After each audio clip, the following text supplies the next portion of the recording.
이정환 간사입니다. 사랑하고 축복합니다. 예수님 감사합니다. 예수님 감사합니다. 오늘 아침에도 눈을 뜨면서 예수님 감사합니다. 감사합니다라고 고백을 합니다. 사실은 뭐 제가 속한 공동체에도 이런저런 일들도 있고요. 그리고 또 제 개인적으로도 뭐 감정이 훼손되는 그런 일들이 이렇게 있는데 그러니까 근데 제가 돌아보면 신기한 거는 이런 일들이 계속 있는 것 같아요. 뭐 그게 뭐 1년에 한두 번 있던 뭐 한 달에 한 번 있던 네. 그래서 제가 막 주변의 지인들 특히 사역자가 아닌 분들을 일부러 좀 많이 만나거든요. 만나고 얘기를 들어보면 하나같이 공통적으로 하는 말은 저희도 그래요. 그래도 사회 쪽이 더 그런 일이 많지 않을까요? 뭐 이런 얘기를 많이 하는 것 같아요.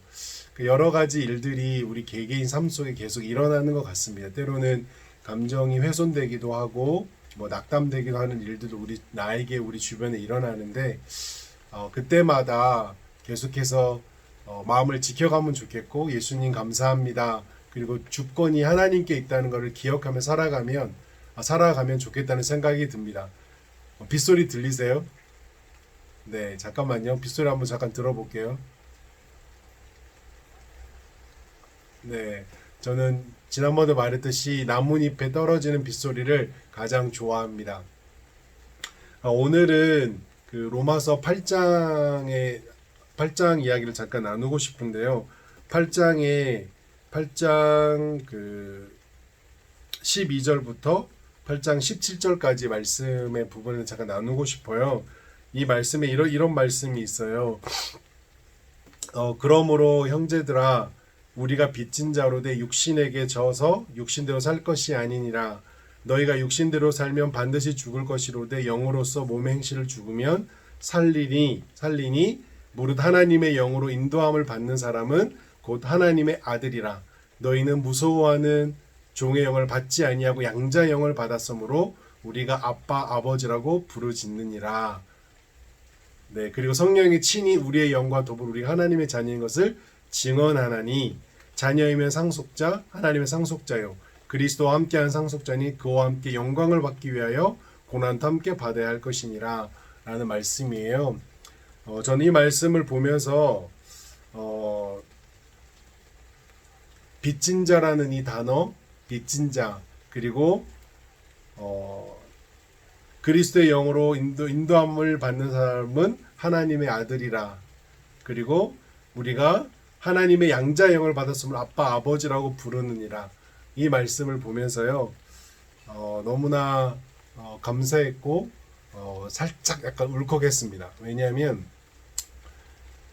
여전히 내가 지금 살아가고 있는 이 하루하루가 빚진 자의 삶인데 여전히 그 빚진 자가 아니라 이건 내 거야 라고 생각하고 살아가고 있는 것 같아요. 어제도 제가 한 선교사님을 만났는데 그 선교사님은 이제 최근에 뭐 코로나 때문에 한국에 들어오셨고 또 어머님이 돌아가셨어요. 어머님이 돌아가셨는데 어머니 본인과 어머님이 지냈던 그 공간을 지나가면서 울컥하시고 이렇게 하시더라고요. 그러면서 둘이 얘기하면서 저는 아빠가 안 계세요. 그랬더니 나는 이제 고아야 라고 말씀을 하시더라고요. 이걸 보면서 우리의 인생이 언젠가는 헤어짐이 있고 언젠가는 이렇게 떨어져야 되는데 뭐가 그렇게 다 영원히 살 것처럼 왜 이렇게 영원히 그 자리에 자기가 있을 것처럼 영원히 자기가 갖고 있는 것을 가져갈 것처럼 왜 이렇게 살아갈까 라는 생각을 계속 하게 되었습니다. 사실 우리가 이 땅 살아가는 삶은 정말 빚진 자의 삶이거든요. 왜냐하면 이 빚진 자라는 이 마음은 사실 그 사람이 그리스도인이면 가지게 되는 마음입니다. 내가 예수님으로부터 부여받은 삶, 왜냐하면 모두가 지금 제 나이까지 살지 않거든요. 어렸을 때 어떤 불의의 사고로 혹은 뭐 여러 일들로 세상을 떠난 사람들이 있고요. 2020년까지 제가 살고 있는 것은 2020년 혹 작년 올 한 해 1월부터 지금 7월 사이에 먼저 세상을 떠난 분들도 많거든요. 그러니까 하나님이 나에게 부여해 주셔서 하루하루 살아가고 있는 인생이라는 이 사실을 기억해야 하는데 계속 내 것처럼 나는 영원히 죽지 않을 것처럼 살아간다는 생각이 들었습니다. 내가 주님 앞에 빚진 자라면 지금의 내가 가지고 있는 것이 더 뭐든 너무 소중하지 않을까라는 생각이 듭니다. 그리고 더 성경에 놀라운 것은 제가 몇 번 언급했지만 그 사도 바울 시대에 노예가 30% 40% 이런 신분이 그런 노예가 많았던 종이 많았던 그 시대에 그리고 종들 가운데 회심한 그리스도인들도 있거든요. 그런데 그들에게 바울이 뭐라고 말하냐면 너는 양자의 영을 받았음을 이제 하나님의 아들이야 라고 말하고 그리스도의 상속자라고 말해요. 제가 오늘 아침에 우리 고대 학생들과 큐티하면서 그런 얘기를 나누었는데 내가 계속 종이었어. 노비였어. 그 집에. 근데 어느 날 갑자기 주인이 저한테 너는 이제 더 이상 종이 아니야.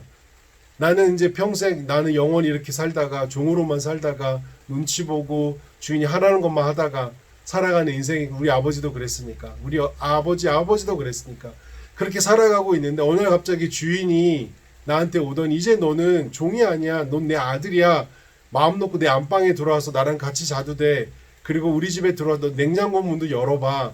언제든지 냉장고 문 열고 먹고 싶은 거 다 먹어. 라고 말한다면 그 종에게 얼마나 이것처럼 큰 감격되는 일이 있을까. 그리고 그 주인이 하라는 거 뭘 못할까. 그리고 종에서 아들이 된 그 사람이 집안에 일어나는 일 그게 뭐가 큰 대수일까 라는 생각이 들었습니다. 그래서 종이 하나님의 아들이라는 사실을 사도 바울이 얘기한 거는 어마어마한 표현이고 축복이라는 생각이 들었습니다. 여러분은 지금 종이세요? 아들이세요? 저도 근데 때론 종으로 살아가는 것 같아요. 우린 하나님이 그리고 근데 더 놀라운 거는 전능하신 그분이 저를 아들이래요. 우리를 아들이래요. 그래서 너는 다 누릴 수 있어라고 말하고 그리고 그리스도의 영광에 동참하는 존재래요. 너무나 아침에 감격이 되었습니다. 그리고 또 하나는 아빠, 아버지라고 부를 수 있대요. 저는 2009년도에 아버지가 돌아가셨거든요. 사실 아버지와 관계가 그렇게 썩 좋지는 않았어요. 그럼에도 불구하고 그 아버지가 그립고 제가 누리고 있는 거 우리 태어난 새 아이 제가 어떻게 살아가고 있는 거 보여주고 싶더라고요. 근데 아버지가 살아계실 때 저희 가정에 아이가 안 생겨서 늘 기도해 주셨거든요. 그 사실 저는 알거든요. 그래서 아빠, 아버지라고 부를 수 있다는 그 말이 저는 이 구절을 볼 때마다 감격이 있어요. 그래, 난 아직 아빠, 아버지가 있어. 하나님이 내 아빠, 아버지야. 때로는 아빠, 아버지가 기억 속에 무서운 기억도 있지만 나를 보호해 주셨던 아빠, 아버지의 기억도 있거든요. 하나님이 나를 보호해 준 아빠, 아버지야. 이 기억이 있는 것 같습니다. 하나님이 아빠, 아버지래요. 이것만으로도 너무나 감사한 사실이고 감사한 살아갈 이유인 것 같습니다. 우리는 종이 아니래요. 아들이래요. 정말 아들이래요. 냉장고문 마음대로 열 수 있대요. 그 집에 가서. 종은 남의 집 냉장고 함부로 손님도 못 열잖아요. 이 사실을 기억한 하루가 되었으면 좋겠습니다. 빚진 자의 마음으로 살아갔으면 좋겠습니다. 기억하면 좋겠습니다. 아들은 아빠한테 잘 보이려고요. 막 가식 떨지 않아요. 건강한 아빠와 자녀의 관계. 그냥 그대로 살아요. 근데 무서운 아빠라고 여기면요. 가식적으로 살아요. 착한 척해요. 신앙 있는 척해요. 뭐 잘해야 된다고 생각해요. 그런데 그 아빠를 진짜 아빠로 여기면요. 편안해요. 아빠 앞에서는. 그냥 다 말하고 싶어요. 오늘 하루도 그렇게 살아가면 좋겠습니다. 빚진 자이면서 종이었던 나를 넌 내 아들이야 라고 불러주시는 그 하나님, 그리고 너는 나의 영광에 참여할 수 있는 존재라고 정체성을 부여해 주신 하나님, 하지만 그렇기 때문에 넌 나의 고난에 동참할 수도 있어 라고 말씀하신 하나님. 근데 이게 종에서 아들이 되어서 고난이 있다면 그 고난 기꺼이 감수할 것 같습니다. 하나님의 자녀가 된 사실, 우리의 삶 속에 이것이 영향력을 끼쳤으면 좋겠습니다. 그리고 하나님 아버지 앞에서 자유하면 좋겠습니다. 사랑하고 축복합니다.